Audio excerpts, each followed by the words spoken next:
As harvesting season gets underway, many farmers are in need of workers, and they fear they may lose their crops. And President Trump's crackdown on immigration orders appears to only make matters worse. CBS 13's Sharon Berger is joining us now. She's getting answers on what's causing this labor shortage and how farmers are trying to stay above water. Sharon.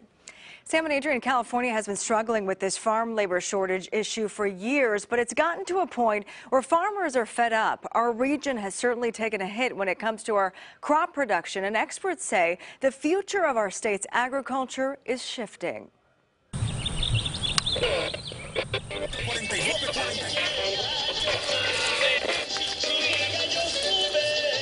In the scorching heat, these farm workers spend 10-hour days bending over, working on the trunks of these grapevines. ¿Es un trabajo difícil? Sí, es muy difícil, y más ahorita por la calor. This 500-acre vineyard belongs to a fourth-generation wine grape grower in Lodi, who says it's become more and more difficult to find people to do this work. It's been a real struggle, and it's been increasingly over the last 5-6 years. Brad Gehring is among the growing number of agricultural businessmen in California who have tried a number of strategies to lure workers. And really nothing seems to work. When you raise your wages, the guy next door raises his, and it just keeps going up. The San Joaquin Farm Bureau says California's minimum wage going up to $15 an hour, and regulations on farm worker overtime are making things even more difficult. The cost for our growers just to simply put that product on your table is going through the roof. So the big question surrounding the state's farm worker shortage: Why are we seeing such a big drop in numbers? People from rural Mexico are not going into farm work the way they did before. UC Davis professor of agriculture J. Edward Taylor says more than 90% of our hired farm workers come from Mexico, but we're seeing 150,000 fewer farm workers each year. Young people growing up in rural Mexico are getting more education.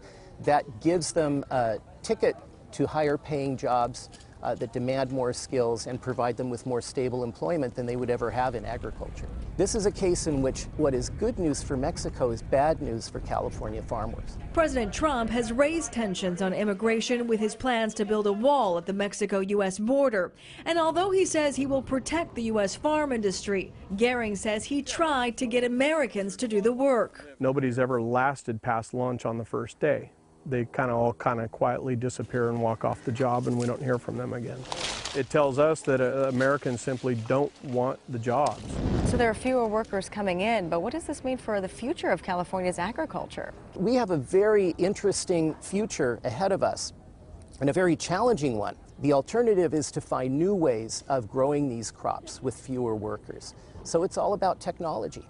Many growers in desperate need of finding workers are turning to machinery to get the job done, like this leaf puller that replaces 25 crew members for a period of 6 weeks. This is a grape harvester, and it would take 100 people every day to pick the equivalent what this machine can pick every 24 hours. Professor Taylor says as Mexico develops, the workers we used to depend on aren't coming back. And farmers, more than ever, are hoping this administration will do something to help. We've advocated to Congress for a guest worker program to make sure that we have enough labor. Unfortunately, it's fallen on deaf ears. If we can't change the way we're doing business, it's all at risk. Now, some farmers in California are now experimenting with other robotic replacements for farm workers to help pick crops that are traditionally only picked by hand.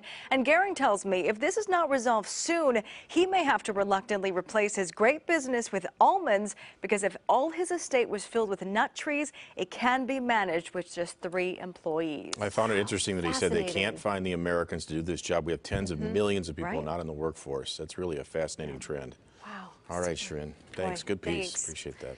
Well,